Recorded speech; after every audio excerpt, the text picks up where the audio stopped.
Ayun oh. So, good morning ulit mga tol. So, today is October 28, 2024 syempre.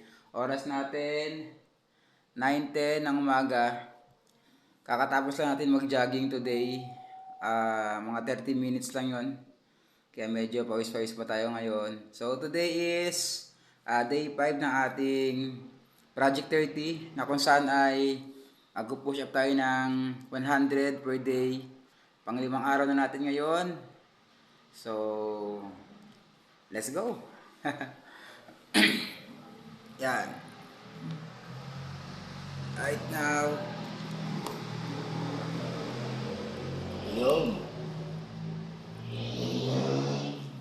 Okay. So, medyo maluwag ang ating setup today. Dito tayo sa sala kasi maagang umalis yung aking asawa at anak dahil may program daw sa school nila. So, solo natin yung bahay. Kaya ito, maluwag na maluwag yung ating sala ngayon. So, dito natin gawin yung ating karumal-dumal. Karumal-dumal na video. Okay. Day 5, 100 push-up. Wala na natin yan. So, bago yan, no, para walang istorbo, nag-ready na ako ng tubig. Tubig, syempre, meron tayong ballpen para alam mo na, di makalimutan kung ilan na ba. Syempre, meron din tayong papel. So, let's go. Sampu-sampu lang ulit.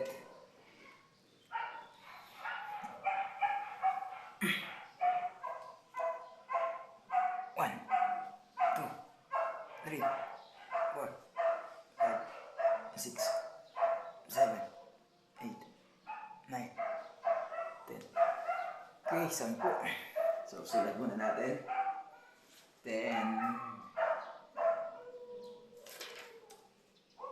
So, yun yung napansin ko, no? Sige, habang nagpapahinga, konting kwento muna tayo.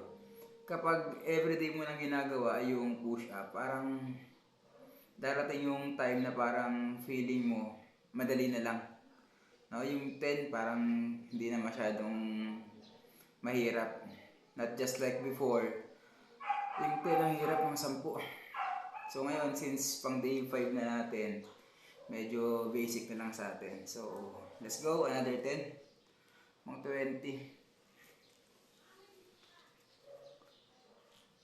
1, 2, 3, 4, 5, 6, 7, 8, 9, 10.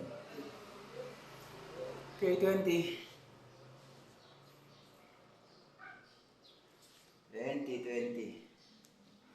So, ano bang pwede pag-usapan natin? So, wala akong maisip. Basta mag-push up na lang tayo. Pang 30. Let's go. 1, 2, 3, 4, 5, 6, 7, 8, 9, 10. Okay, 30. Yun pala.